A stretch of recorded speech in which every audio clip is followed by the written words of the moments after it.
굉장히 직관적인 말들이 기록되어 있습니다. 누구나 읽어도 다 알 수 있는 그런 말들이죠.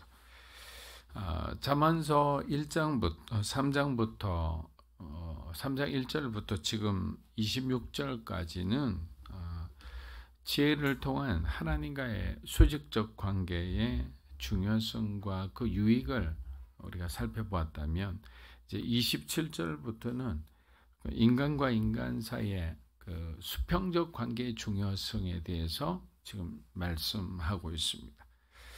이것은 예수님께서 우리에게 주신 새 계명과도 일치합니다. 우리 마태복음 22장 37에서 40절 한번 읽어보겠습니다.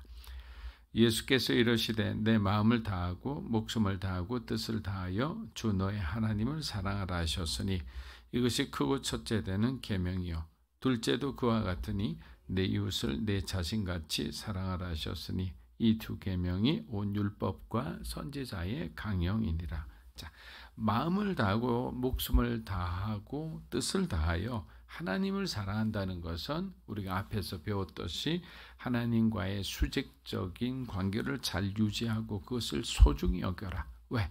그곳에서부터 생명이 나오기 때문이죠.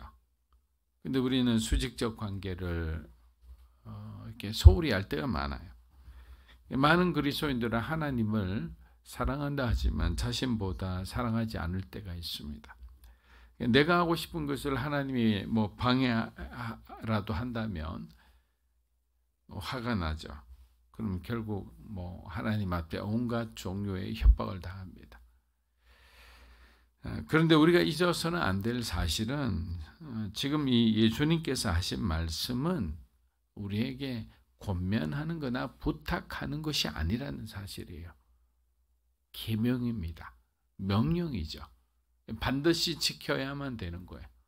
근데 우리 마치 그것을 부모님이 마치 훈계하듯이 막 그렇게 가볍게 우리가 들을 때가 있어요. 그러니까 그리스도인은, 하나님을 믿기로 한 사람은 무조건 자신의 모든 것을 다해서 자신의 삶의 모든 우선순위가 하나님이 되어야 되는 거죠.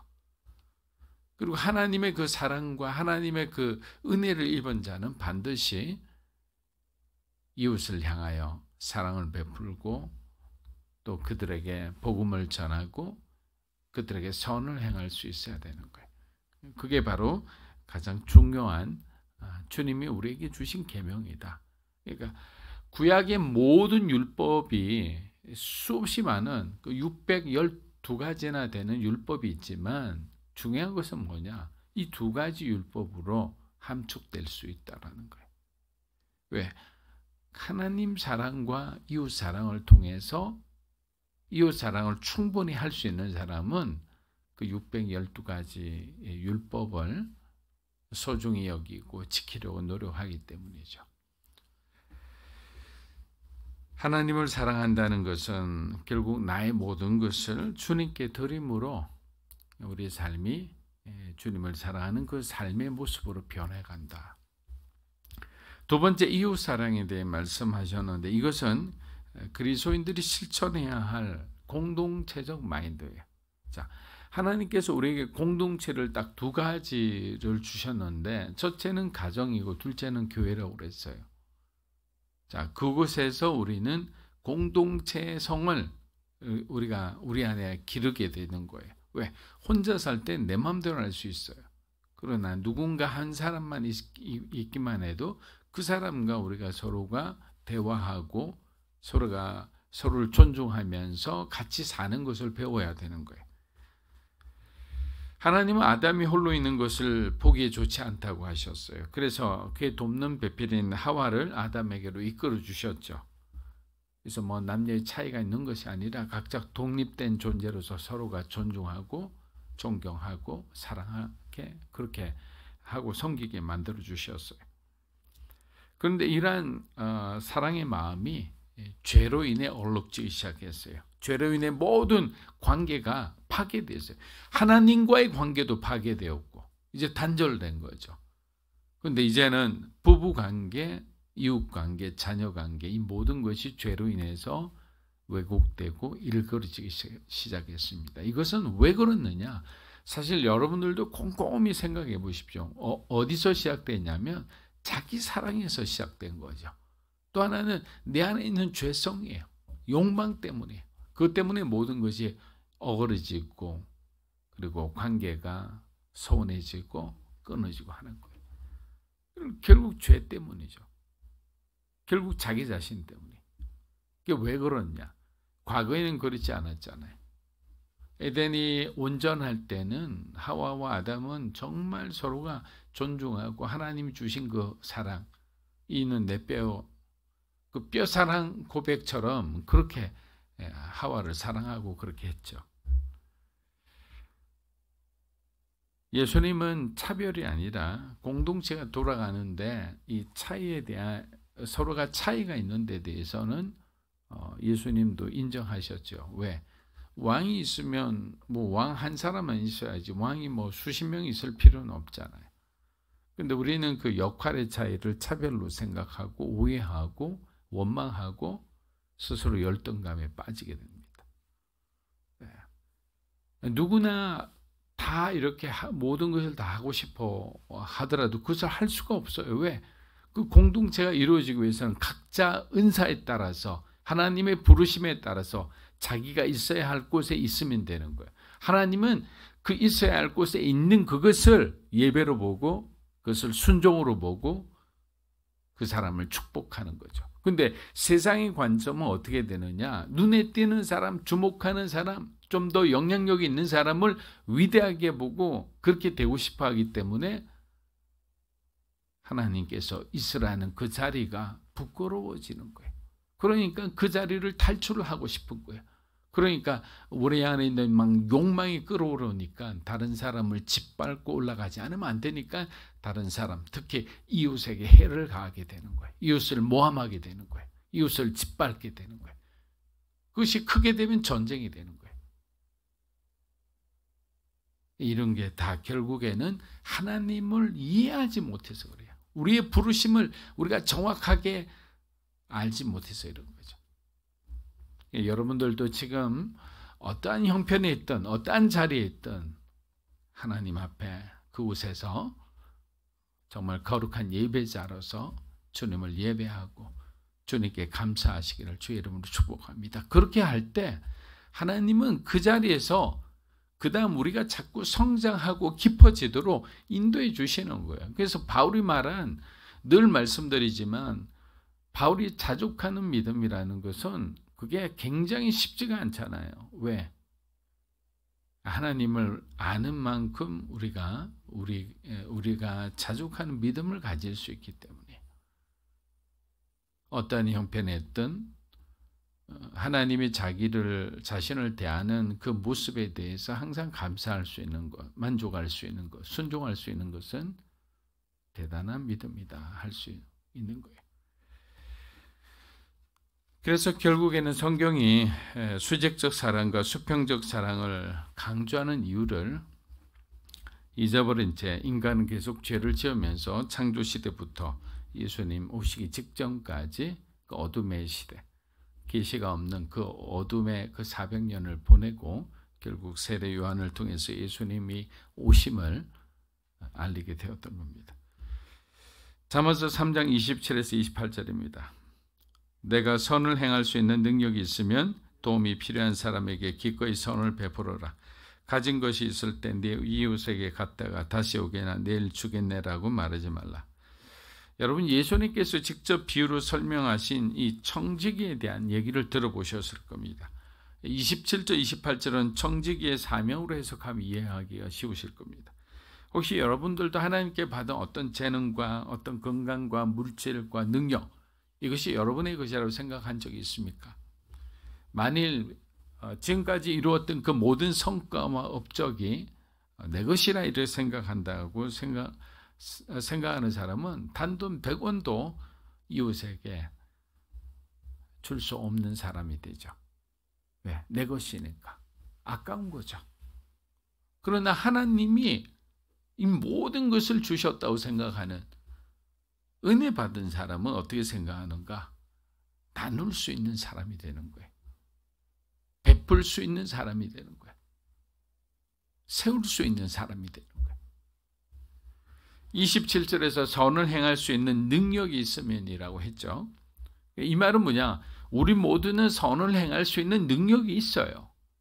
어떤 사람은 뭐 더 큰 능력을 가지고 있겠지만 크고 작은 차이만 있을 뿐 모든 사람은 선을 행할 수 있는 능력이 있습니다. 그런데 왜 못하는가? 마음이 없는 거예요. 옥합을 깨뜨려야만 아름다운 향기가 나와 많은 사람들을 행복하게 해줄 텐데 두려워서 아까워서 깨뜨리지는 못하는 거예요. 무엇이 두렵습니까? 내 미래가 두려운 거예요. 내가 이것을 깨뜨리고 이것을 전부를 하나님께 드리면 내 미래는 어떻게 될까? 그것이 바로 우리가 가장 고민하고 두려워하는 것들이죠. 그런데 예수님은 뭐라고 얘기하셨어요? 과부의 두 렙돈을 모시고 칭찬하셨죠. 그리고 덧붙여 설명하셨어요. 그녀는 자신의 전부를 드렸다. 그러니까 하나님이 보시는 것은 그 돈의 액수나 어떤 헌신의 정도를 보시는 게 아니라 헌신의 중심을 보신다는 거예요. 내가 있고 없고가 아니라 하나님, 내가 이 새벽 제단을 섬기겠습니다. 어떤 사람은 하나님, 내가 우리의 그 기업의 이 1,000억을 주님 앞에 드리겠습니다. 우리가 생각할 땐 차이가 있다고 생각하잖아요. 하나님 보시기에는 동일한 거예요. 그런데 저 사람은 누군가 자기 어떤 은연한 목적이 있어서 하는 거라면 그 1,000억이 아니라 1조 원이라도 하나님은 받지 않으시죠. 그런데 새벽 제단을 샀고 하나님 앞에 교회를 위해 기도하겠다고 작정한 한 사람의 기도는 소중히 받으시는 거죠. 이것이 과부의 두 렙돈이죠. 왜? 그분은 비록 재정적으로는 궁핍하나 영적으로는 굉장히 풍요로운 사람이기 때문에 자기가 할 수 있는 모든 것을 하는 거예요. 중심을 보시는 하나님. 왜? 그렇지 않으면 우리의 모든 헌금은, 우리의 모든 헌신은, 우리의 모든 구제와 섬김은 가인의 제사가 될 수도 있다.